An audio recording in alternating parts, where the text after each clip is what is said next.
That was the only role of the PNP, to provide security and police assistance. Bakit siya ba yung nagbasa ng Miranda rights? Sino ang Interpol representative na sumama kay Pangulong Duterte hanggang ihatid sa Netherlands? Meron bang nakita kayo na Interpol representative na sumama sa Pangulo? Wala. Ito yung sinasabi namin na dapat sana ay na-determine nating lahat kung siya ay inilagak muna sa isang competent judicial authority bago ginawa lahat ang dapat nilang gawin. Eh wala ngang pinagdaanan na ganito, kaya nga questionable eh.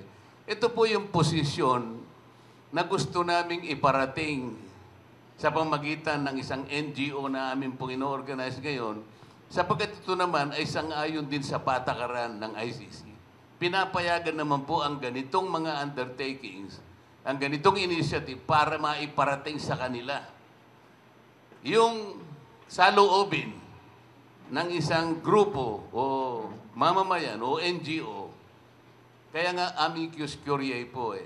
Sang-ayon po do sa section 103 ng kanilang rules of procedure. Hindi po illegal ang ginagawa natin. Sang-ayon, minabuti namin na isang-ayon lahat ang gagawin namin. Sang-ayon sa patakaran at provision ng ICC. Hindi pa po namin kino-question yung jurisdiction dito. Iba pong usapan yun. Sa palagay namin, ito yung pivotal issue na gagawin naman po ng mga legal counsels po ng ating Pangulo. Tungkol naman po doon sa kagustuhan naming mauwi sa kagad dito, sapagkat ang kanya pong kalusugan naman, alam naman natin. Pinapayagan din po kasi ng patakaran o provision ng ICC yung interim release pending trial. Kung halimbawa po, September talaga yung actual trial, kinakailangan pong ma-determine yung po bang continued detention ng dating Pangulo is required while waiting for the trial.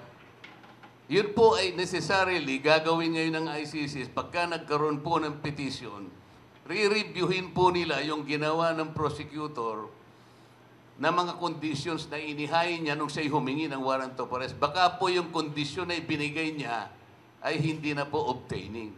Kasi po nilagay po niyang isa sa kondisyon kung bakit kailangang arestuin si Pangulong Duterte. Kasi popular po pala siya dito sa ating bansa. Yung pagiging popular ba niya, ibig sabihin, he still wields power in this country. Maaari siyang popular, pero hindi na po siyang presidente. Private na tao na lamang siya. Yun ang mga ICC, nakinig kagad na, kumo popular. Talaga pong popular. Wala tayong magagawa ron eh. So yung kondisyon po ba na dahil popular siya, kailangan siyang arestuhin? Yun po yung gusto namin na reviewin ngayon. Kasi po, nakalagay sa tuntunin ng ICC, pagka hindi na nasatisfy ang ICC na yung mga kondisyon na inilatag ng prosecutor ay hindi na effective, pwede po niyang i-release ang dating Pangulo with or without conditions. Ako po papayag, kami po papayag. Kahit katakot-takot na kondisyon po, provided na makatuwiran naman, magbibigay po tayo ng kondisyon. Yun lamang, iuwi na lang muna habang naghihintay po siya ng takdang araw ng kanyang trial.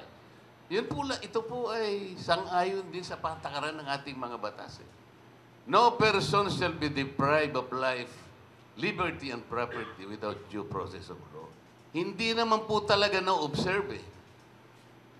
Lahat po tayo alam natin na meron na pong naunang warrant of arrest na inisyo ang ICC na ipinadaan din sa Interpol sa presidente ng Russia, Vladimir Putin. Meron na rin pong naunang warrant of arrest na inisyo at ipinarte rin sa Interpol sa presidente ng Israel, Benjamin Netanyahu. Bakit po itong dalawang leader na ito, sa kabila ng ito po ay meron ng red notice sa Interpol, nauna pong na-issue ng warrant of arrest, bakit hindi po na-arresto? Dahil wala pong isang mamamayan ng Russia o ng Israel ang nakipagsabuatan sa ISIS. Yun po ang aking opinion. Maaari pong mali ako, maaari akong tama. Sapagkat kung mayroong isang Russian o mayroong isang Israeli na nakipagsabuatan, nahuli na po sigurong nauna itong dalawang leader. Kung tutuusin po, kung tutuusin, ano po ba yung isang elemento ng crime against humanity? Yung atake po na gagawin, widespread and systematic attack directed to a civilian population. Eh yung missile po ng Russia at saka missile ng Israel, ganun po. Wala pong kinikiling, wala pong sinisino kung sinong tatamaan yan. Yun ang systematic and widespread attack to a civilian population. Ang Pangulong Duterte po ba? Hindi po, direkta lang po dun sa mga kalaban po ng katahimikan ng ating bansa. Yung sumisira sa buhay ng isang tao, yung sumisira sa pamilya, yung sumisira sa lipunan, yung droga po eh. Yun ang dinirekta niya sapagkat pananagot ang sinupin at depensahan ng kapakanan ng mamamayan niya.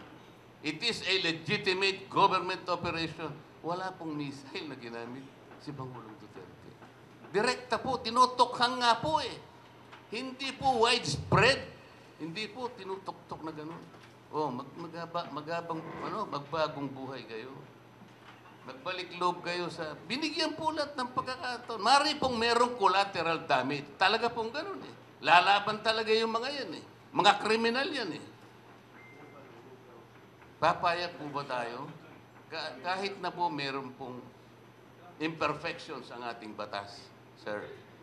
Wala pong perfecto pong sistema sa mundong ito.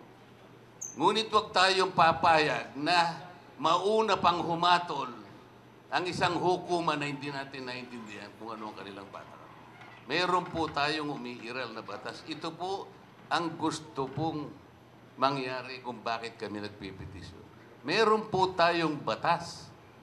We are a sovereign and independent nation. At ang ating pong hustisya, pati ang ating National Prosecution Service, buhay po at umaandar. Dapat sana dito muna pinadaan. Eh kaso po, wala. Alam naman po ninyo, ni isang asunto, ni isang kaso, wala pong inihain laban sa ating Pangulo. Pagkatapos po, iba pong hukuman, isang banyagang hukuman, ang bigla na lang kukuha sa kanya. Sa paraan na sapilitan. At wala tayong kibo, ganun po ba? Ano po ba ang muka? Anong muka niya harap natin sa mga ibang bansa pag ganito po tayo? Ito po yung sentimiento, ito po yung binabanggit namin ngayon. Kinalimutan na po namin ang pagiging kandidato ngayon. Ang importante po, yung kapakanan nating lahat ngayon, yung identity natin bilang isang Pilipino, ganito na lamang po ba tayo?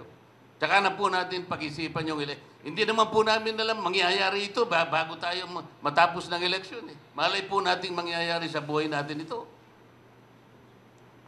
Pasensya na po kayo kung medyo emotional po, pero ito po talaga gusto naming ipaalam sa ICC. Eh kung meron lang kaming accreditation ni Senador Unasan, kaming dalawa na po ang tatayo doon. Senador. O basta ho malinaw petition yung ano natin. Sige. Sir, kayo ka naman.